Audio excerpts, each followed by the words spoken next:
Olympic soccer players that are showing up, and Over there.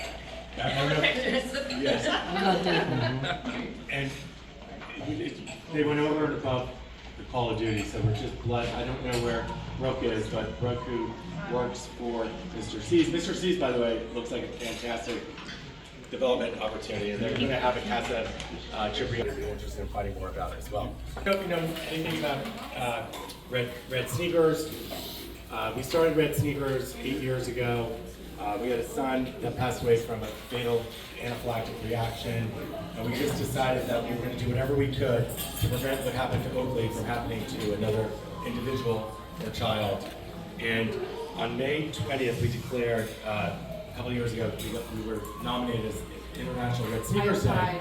Yes, which allowed us to have a national day where everybody would take note and on, I guess, the importance of preventing anaphylaxis from taking place. And it's really important, and there will be these events across the globe where in every, I don't know, like 50 countries, or in most states, we've reached millions of people, and we want to continue to do that.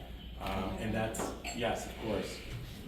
Just quick, some data really quickly. What's happening with International National Red Sneakers Day is that we applied for that 8 years ago during COVID when we were sitting in our computers with not much else to do.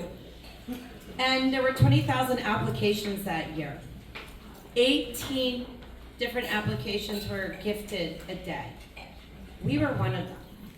We received International National Red Sneakers Day as May 20th. The reason why we chose May is the month of asthma and food allergy awareness. Oakley had both. The reason why the day is 20 is because that was his jersey. And since then, we actually have had an engagement on our social media platforms.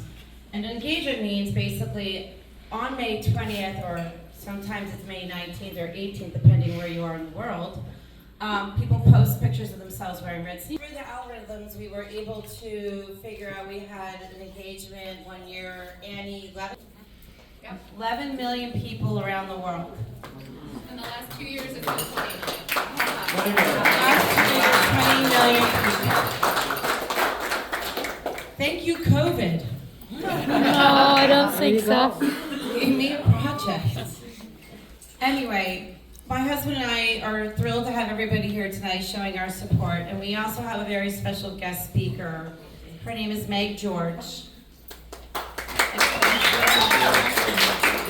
She has a company called the George Philanthropy Group, and Meg not only has this amazing company, but she also has had a personal experience with anaphylaxis.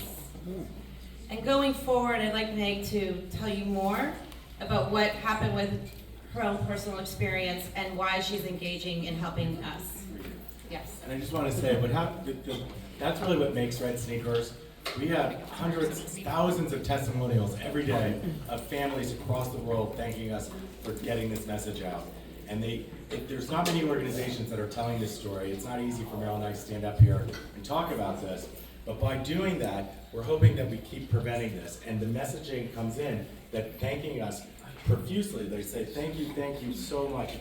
It happened the day after Oakley passed away in the hospital, of a family in Toronto, Canada, that said, I can't believe from your message, we took the precautions, we brought epinephrine to wherever they were traveling, and we administered it, and to this day our son's alive because of your story and your ability to get this message out.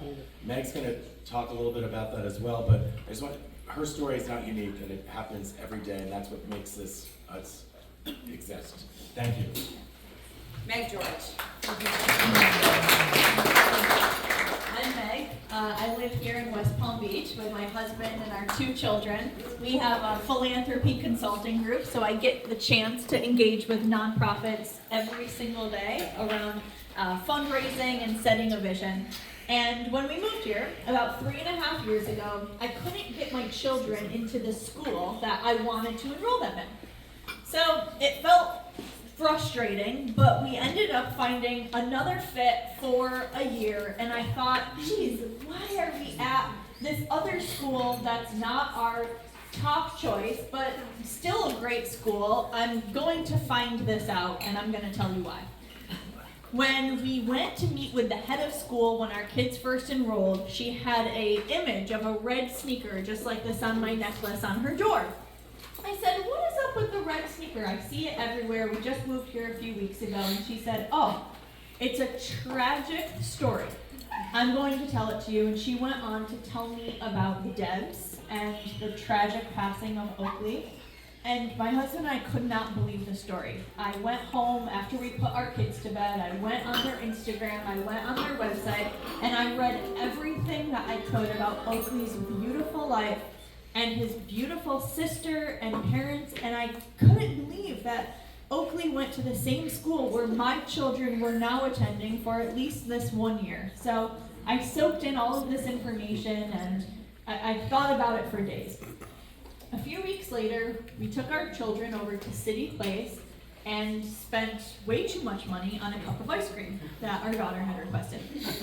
It was a pink food truck that was beautiful, and we thought nothing of the ingredients, which included cashews. She was 3 years old at the time, and we gave her the ice cream. This was during a tree lighting ceremony. There were thousands of people there. It was dark and chaotic. She looked up at me with her big chubby cheeks and she said, Mama, is something wrong? And something was. She was going into anaphylaxis. Her face was just distorted, welts, the whites of her eyes were bright red, and all I could think of was Oakley. And I started to scream for help because I knew that we needed an EpiPen. I thought we did. I had just learned, thanks to the work of the Debs, that this is the only way to save her life right now. She's going into anaphylactic shock, and she needs epinephrine. I don't have that. I don't know who would.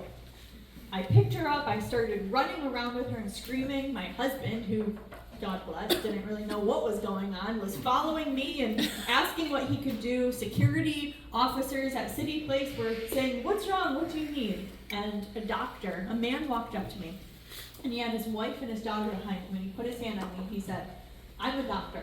You need an EpiPen and I have one. Oh my God. Can I administer it for you right now? He looked at my husband and he said, call 911. And he gave her the EpiPen, and within seconds she was like breathing and she was okay, and you could tell she was going to be okay. He waited with us for the ambulance. We walked out together and he started to tell the EMTs everything that had gone on. We went to the hospital, we stayed there that night. Having moved here and having no friends and no family here, we were scrambling with our older son to find childcare or take turns being in the hospital. So on so many levels, it was such a challenging situation, but absolutely life-changing. And I thought to myself, if I had never gone on their Instagram, if I had never gone on their website, I would never have known to scream for help. I wouldn't know what to do. So the next day, we left the hospital. Our life was changed forever. We now know all of the things that our daughter is allergic to. I think he's getting a call from his allergist. We now know all of the things that our daughter's allergic to, and we just started the education process. I reached out to all of the people I knew who knew about food allergies, and I asked them every question that I could. The EpiPens were everywhere. We took as many prescriptions for them as we could. Everyone we know now has them in their home, and they became a fixture. I started to go to therapy and like relive this out loud because I had so many feelings about like my daughter having survived, and it's so very much, and thank you to the Debs sharing their story about Oakley, and that life is so like fragile and precious, and you need to know so much information, and you owe it to people to share information so that they can survive too. So after about a year of therapy, I started to tell some people the story. And I was writing a children's book, unrelated at the time, and the woman helping me said, my gosh, have you ever written this story down? And I said, no, it's too painful. But I did it. It was the most really therapeutic and healing thing I did. And after I wrote the story, I sent it to the Today Show, and they put it on today.com. And I got hundreds and hundreds of emails and messages saying, oh my gosh, you have no idea how much this story means to me. And one of them said, "I know the man who saved your daughter's life." Oh my God. She said, "My neighbor posted about 2 years ago on Facebook and said, please know the signs of anaphylaxis and how to use an EpiPen. I just saved a little girl's life at City Place during a really chaotic, busy time. Everyone needs to know this." And she said, "He's my next door neighbor. I'm going to give him your information." And that night we got connected, and he lives in Jupiter, Dr. Kara. And we all cried, and we stay in touch, and we share photos of our children. And every single night when my daughter begs me to sleep in her bed or lay with her until she falls asleep, I do, because I'm so grateful for her. And I look at her, and I think of Dr. Kara and Oakley and the Debs, and I think of Annie, who does their social media and provides all of this information. And I live in deep gratitude for this organization. So, as a result of this story, which has forever changed my life, I am committed to making sure that other children are helped and supported, and that families know what to do in these times. Red Sneakers for Oakley exists to make sure that two things happen every single day. People are educated about food allergies, and that there is advocacy around food allergies and changes that need to be made. So in education, they push into schools. They went into 58 schools in 2024. They went into over 40 community events, and they educated people on the signs of allergic reactions and how to use epinephrine for nearly 99,000 people in person in 1 year. Yay!